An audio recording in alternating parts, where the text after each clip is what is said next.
I love that. I think that's the best joke in the whole thing. So, man, there's so many good ones. Like time travel wise, I'd probably say, because, and I think I said it earlier, but because they're wearing radiation suits because of the plutonium, Doc Brown, it's like, what am I wearing? And Marty's like, well, that's a radiation suit. And Doc's like, oh, of course, the fallout from the nuclear wars.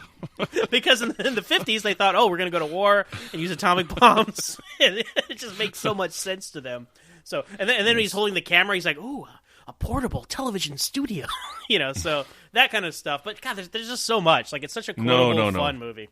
Ronald Reagan, the actor, that's the best line. Yes. I forgot. That's the best line. There's so many good ones. Yeah. I love this movie. This movie's great. I'm so glad that we revisited this movie. Absolutely, man. Loved it. And then the end, right? Where we're going, we don't need roads. Like, I quote that anytime I go on a road trip with friends in the car and I put on sunglasses, I quote that. Like, I'm compelled to quote that. Because what an ending. Like, that's one of the best endings to any movie. Yes.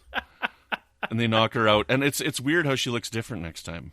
It is, and we'll talk about it when we get to Back to the Future 2, but I think what's so clever about that, and as a kid I didn't really notice it, right? No, neither did I. Because there's lots of the casting issues continue for this franchise moving forward. But because they replicate this scene exactly with the new actress at the beginning of the second one, your mind tricks you into thinking it's the same. You can just chalk it up to a change in the timeline. That's why the actress. I was just going to say, it's just change it up to the timeline. But yeah, DNA got a little bit jumbled on her. Oh man, but yeah, what a way to end it. And of course, they end it like I was saying earlier. Is they said, oh, this would be a fun joke. He went to the future, right? So now he's back and he's wearing these weird clothes and the car's all different and it can fly, right? Isn't that a funny way to end this? Runs on banana peels. Yeah, but then this was beer. this was the most highest grossing film of the year, and so of course it was going to get sequels, and they kind of found themselves painted into a corner of like, oh, we have Marty, Doc, Einstein, and Jennifer all in the same car going to the future. It's not like you have to start from there. You really can't not start from there, and so that led to the sequels. But I'm one of these people who I've even gone as far to say, like, Raiders of the Lost Ark, maybe it would have been better if it was just left alone as one movie, right? And not a franchise for Indiana Jones. But Back to the Future, like, as perfect as this movie is, the other two aren't as perfect, but I feel like I have no regrets that this movie is a trilogy. So I'm looking forward to revisiting these two because I haven't seen them in a long time. And I know we've made a couple references to the second one in this. I remember when I was younger, the third one was my favorite. So I'm looking forward to getting back to these. And it probably won't be, but I can predict that I'll probably go 1, 3, 2 for my rankings. But the third one was my least favorite when I was a kid. Oh, really? But revisiting it when I've been older and getting it on DVD and now Blu-ray, I've like, oh no, I really like what they did with the third one. Right? They didn't try to go bigger and better. Like, but yeah, I mean, this is the start to a great trilogy and just a cool original idea. Where are the original ideas anymore, Brandon? They're in the remakes of Halloween when you do a new second one. New second. Very good. So I guess, Brandon, I have a question for you.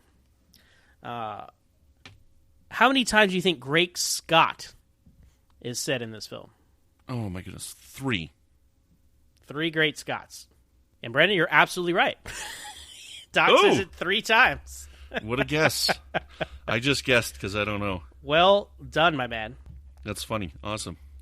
Well, I got a question for you. Is this franchise fatigued? No, absolutely not. Because the possibilities are limitless. They're not limitless. No, there's only one possibility. There's only one possibility because of the way the person did it. But I mean, like Marty says, he's like, I wish I had more time. I got a time machine. So he plugs in. Like, that's brilliant because you always criticize movies, right?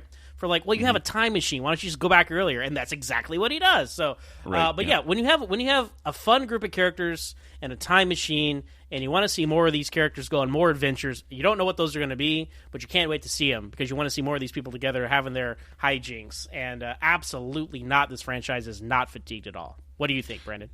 Definitely not. I mean, not knowing that there's more coming in this, I would definitely love to see another Back to the Future movie. I don't think that they would necessarily have to do the direct sequel to this. I mean, they could just do something else, but we know what's coming with the direct sequel to this, and I think that's a lot of fun. And I think it's interesting how all three flow directly into each other, and I think it's really great. So I love it. How would you rate this? What is our rating system for this one? 5 Great Scots, or out of 5 Great Scots? How many gigawatts would you give out of 5? Ooh, gigawatts. I would give it 5. Definitely give this a 5 out of 5. This is a masterpiece, this movie. Absolutely. I mean, 5 out of 5 gigawatts for me. This is one of my favorite movies of all time. Truly, I think one of the best movies of all time. There was literally, at USC, they teach this movie, and they call it the perfect screenplay. At USC. That's just a big-time movie school. Spielberg, Lucas, all those guys went there. So, can't argue with that. 5 out of 5. And I'm looking forward to discussing the rest of the trilogy. Awesome. Well, that's all we got for you this week. But, Zach, where can people find you when you're not questioning the radioactive fallout of the future? Well, you can find me personally on Twitter at MoreOnZach. That's MOOREONZACH. You can also find me hosting Always Hold On to Smallville, where we talk about each and every episode of that Young Superman show. We're on Twitter at Always Smallville with 1 S. And Brandon, we were trying to avoid going to a dance with your mom. Where can people find you? You can find me on Twitter at Brandon Matella. You can find me over on Trek FM with a show called The Line, which is all about Star Trek Picard. And you can find me over on the Fandom Podcast Network with my friends Chris and Tom. We have a show called Good Evening, an Alfred Hitchcock podcast. And we just covered some really interesting short films, some propaganda films that Hitchcock directed during the war years. So buy war bonds, those kind of short films. It's really kind of interesting. So be sure to check that out. At this time, we'd like to thank the executive producers of the network, Tony Robinson and Ken Tripp. Thank you so much for all of your support behind the scenes. We couldn't do it without you. Thank you so much to Zach Tripp for his wonderful theme music. If you want to find us on Patreon, you can find us over there. We got some great commentaries that Zach and I do once a month for you for Star Trek commentaries, and we get early releases out for you when we can.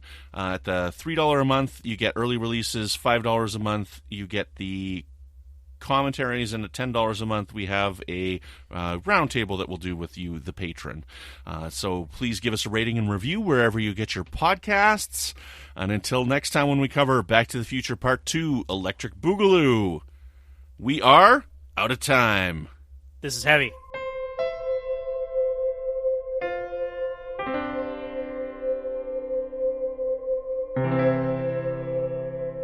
This has been a production of MTMR Media Works.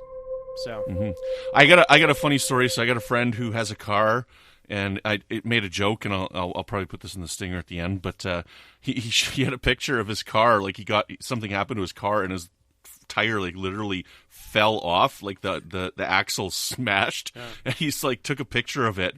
And I responded to him, I'm like, shit, yeah, that's awesome.